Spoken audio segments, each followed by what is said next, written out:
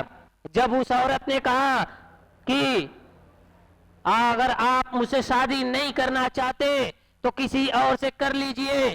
ایک صحابی سے اللہ کے رسول نے پوچھا کہ کیا تم ان سے نکاح کرنا چاہتے ہو؟ تو اللہ کے رسول سے اس صحابی نے کہا کہ ہاں. تو اللہ کے رسول نے کہا کہ جاؤ, تمہارے پاس جاؤ, دیکھو تمہارے پاس اگر کچھ ہے تو لے کر کے آؤ, وہ تمہارا مہر ہوگا. وہ صحابی رسول جاتے ہیں, گھر تلاش کرتے ہیں, ان کے گھر کے اندر کوئی چیز نہیں ہے. وہ آتے ہیں, پھر کہتے ہیں اللہ کے رسول میرے پاس کچھ نہیں ہے. اللہ کے رسول کہتے ہیں کہ جاؤ پھر دیکھو اگر کوئی لوہے کی انگوٹھی بھی ملے وہ لے کر کے آؤ. صحابی رسول پھر جاتے ہیں, اپنے گھروں کے اندر تلاش کرتے ہیں, کوئی چیز نہیں ملتی. پھر دوبارہ آتے ہیں اللہ کے رسول سے, کہتے ہیں کہ اللہ کے رسول مجھے کوئی ایسا سامان نہیں ملا جس کو میں مہر کے طور پر اس عورت کو دے سکوں. تو اللہ کے رسول نے کہا کہ تمہارے پاس اگر تمہیں کچھ قرآن یاد ہے تم اس عورت کو یاد کروا دو گے, یہی تمہارا مہر ہوگا. لیکن آج ہمارا معاشرہ دیکھیے, کہہ رہے ہیں کہ اس کے پاس پراپرٹی نہیں ہے, اس کے پاس زمین جائیداد نہیں ہے, حالانکہ وہ نیک ہے, صالح ہے. حدیث کے اندر آتا ہے 4 چیزوں کی بنیاد پر شادیاں کرو, حسب نسب دیکھو, مال و دولت دیکھو, خوبصورتی دیکھو اور دینداری دیکھو. سب سے آخر میں دینداری بیان کی گئی ہے, اور جو دینداری کو فوقیت دے گا, جو دینداری کو میرے بھائیوں فوقیت دے گا وہی کامیاب ہوگا. دینداری کو فوقیت دو, اپنے بچیوں کی شادی جلد کرنے کی کوشش کرو. اگر شادی نہیں کرو گے تو میرے بھائیوں یہ ارتداد کا فتنہ ہمارے گھروں تک آ جائے گا, ہمارے گھروں کو بھی اپنی چپیٹ میں لے لے گا. تو نکاح میں جلدی کیجئے, اپنے ان بچوں کا نکاح جلدی کرنے کی کوشش کیجئے جو بالغ ہو چکے ہیں, جو کمانے کھانے کے قابل ہو چکے ہیں. حدیث کے اندر آتا ہے یا معاشر الشباب من استطاع منکم الباءۃ فلیتزوج. اللہ کے نبی صلی اللہ علیہ وسلم نے نوجوانوں کو مخاطب کر کے فرمایا کہ اے نوجوانوں کی جماعت, اگر تمہارے پاس باء کی طاقت ہے, اگر تمہارے پاس قوت ہے, طاقت ہے, اپنے بیوی کو کھلا سکتے ہو کما کر کے, اگر تمہارے پاس جسمانی طاقت ہے تو چاہیے کہ تم شادی کرو. یہ شادی تمہارے لیے ڈھال بنے گی, تمہارے لیے ڈھال بنے گی, تمہاری نظریں نیچی ہو جائیں گی اور تمہاری شرمگاہ کی حفاظت ہوگی. تو میرے بھائیوں نکاح میں جلدی کیجئے. اسی طریقے سے چوتھا جو سبب ہے ماں باپ کی لاپرواہی, بچوں پر اندھا بھروسہ. ہمارے ماں باپ, ہمارے بچے, بالکل اپنے بچوں کو ہمارے ماں باپ نے کھلی چھوٹ دے رکھی ہے. وہ یہ سمجھ رہے ہوتے ہیں کہ ہمارا بچہ, ہماری بچی کوئی غلط کام نہیں کرے گی. میرے بھائیوں ایسا نہیں ہونا چاہیے. ہم اپنے بچوں کو ان کی دیکھ ریکھ کریں, وہ کہاں جاتے ہیں, کن کے ساتھ ان کا اٹھنا بیٹھنا ہے, کن سے ان کے تعلقات ہیں, دوستیاں ہیں. ہماری بچی اسکول گئی ہے, 2 بجے تک کا کلاس ہے, 5 بجے 4 بجے گھر آ رہی ہے. ہمارے والدین پوچھ نہیں پاتے کہ بیٹا تمہارا 2 بجے تک کا کلاس تھا, تم 4 بجے کیوں آئی ہو, کہاں تھی. انہیں اندھا بھروسہ ہے اپنے بچوں پر, اپنی بچیوں پر. انہیں اندھا بھروسہ ہے کہ ہماری بچی کوئی غلط کام نہیں کرے گی. میرے بھائیوں ایسا نہیں ہونا چاہیے. اسی طریقے سے اور بھی بہت سارے وجوہات ہیں جن کی بنا پر ارتداد کا مسئلہ ہمارے گھروں تک آ رہا ہے. میرے بھائیوں ہم سب اللہ رب العالمین سے دعا کریں کہ بار الہ ہمیں اتنی طاقت دے کہ جو ارتداد کا مسئلہ ہمارے گھروں تک آ چکا ہے ہم اس کے سد باب کی کوشش کر سکیں. اللہ رب العالمین ہمیں ایمان و اسلام پر قائم و دائم رکھے, اور جب تک زندہ رکھے ایمان و اسلام پر زندہ رکھے, اور ہمارا خاتمہ ہو تو ایمان اور اسلام پر ہو. آمین. وآخر الدعوانا ان الحمدللہ رب العالمین. والسلام علیکم ورحمۃ اللہ.